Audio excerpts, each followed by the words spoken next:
One of the things I get asked a lot to spend a bit of time on are on uncertainties. Now, the main place that you're assessed on your ability to handle uncertainties is in the IA, but there might be the odd question on uncertainties in the exam, and so it's worth having a look at that. Now, there's been a small change to the data book you got at the start of year 12, and they've added a section on uncertainties in the data book, so look out for that, please. Now, I'm going to look at each of these sections in turn and show you what they mean and how you apply them. Right, so in the first example, let's write down, I'm just going to write down this equation at the top here, so give me a sec. So that first line said, if y is equal to a plus or minus b, in other words, if your value that you're measuring and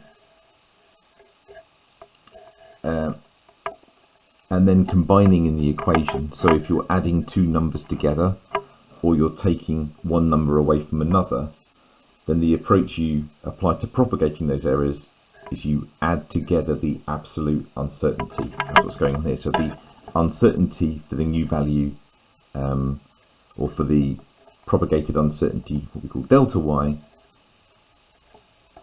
So the uncertainty in y is equal to the uncertainty for A added to the uncertainty for B. And so an example of that might be using a burette. When you're taking an initial value and a final value, you add together the absolute uncertainties, or it could be the same thing for a change in temperature. And I'm going to use the example change in temperature here. So let's say the maximum temperature, let's say you've done a calorimetry in a cup and you found the temperature's gone up from 21.5 up to 29 degrees C, and the uncertainty for the thermometer is 0.5 degrees. So it might be an analog thermometer with lines 1 centimeter 1 degree C apart, and so we're going to say the uncertainty is half the difference, or half the graduation lines on the thermometer, right? So your first value, your highest temperature 29.5 degrees, the uncertainty, or the absolute uncertainty, is half a degree, and then your lower temperature, your initial temperature, probably would be also half a degree. So the temperature change, delta T, is 7.5 degrees, just that, take away that. But to propagate the uncertainties, we've got to, because this is an add or take away, just like this here, we add together the uncertainty for these, so it will be 7.5 degrees C, and it will be plus or minus 1.0 degrees C. Okay, so that's how we go about doing that. And we match the precision of this value with this value, so they're both to 1 dp. So the second line of that table, I'll just show it to you. We've got if y is equal to AB over C, then we can work out. So I'll just pause then, so I'm going to start again. I don't know where I've got to. So we're looking at the value for y would be an equation where there's multiplication or division involved, and I'll give you an example in a second. And then we've got delta y over y, which is you can either call it the fractional uncertainty or the relative uncertainty for y. We simply add together the fractional or relative uncertainties for the components of the equation. So an example for that might be as follows. Let's say we had to work out the fractional, relative or percentage uncertainty, if you like, for delta H. That involves a division of delta Q and N.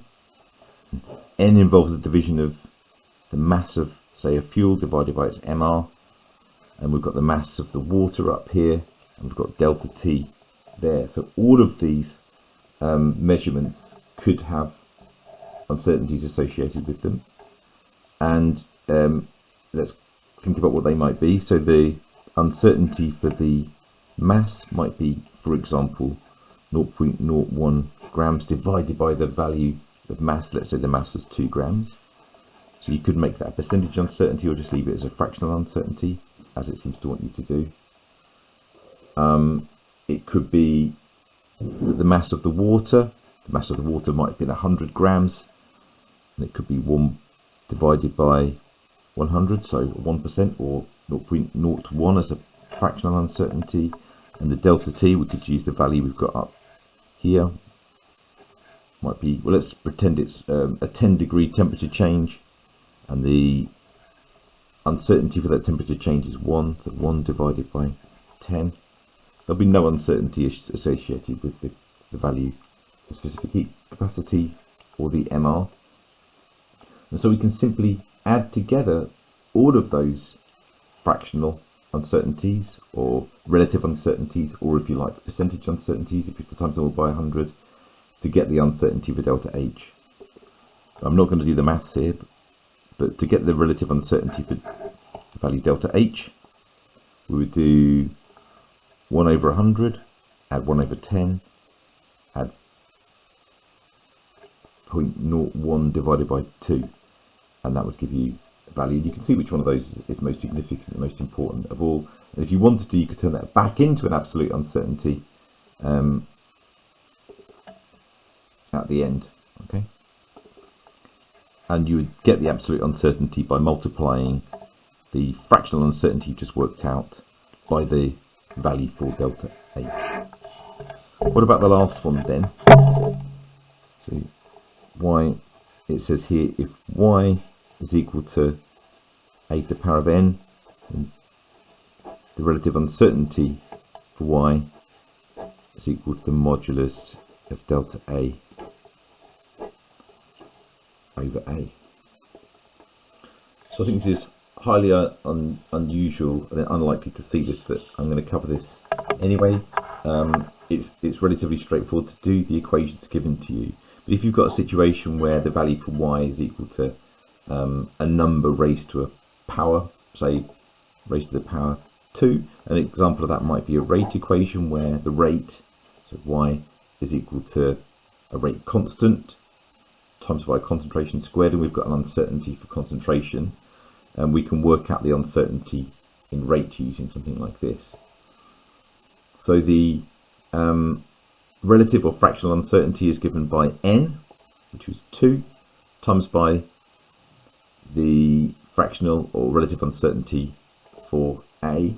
The concentration of A in our reaction, which is going from A to B, let's say this is one I've taken from somewhere else. I've taken this example from Physics and Maths Tutor, a nice example. So the concentration of our reactant A is, let's say, 0.15 moles per litre, and the uncertainty associated with that is this value here. And so the relative or fractional uncertainty is 0.00667. Please don't in your answers give 0.006 with a dot over the top. We don't want to see that. So let's round it. And the uncertainty for the rate constant we'll assume is 0, unless there's some way that you're given an uncertainty there.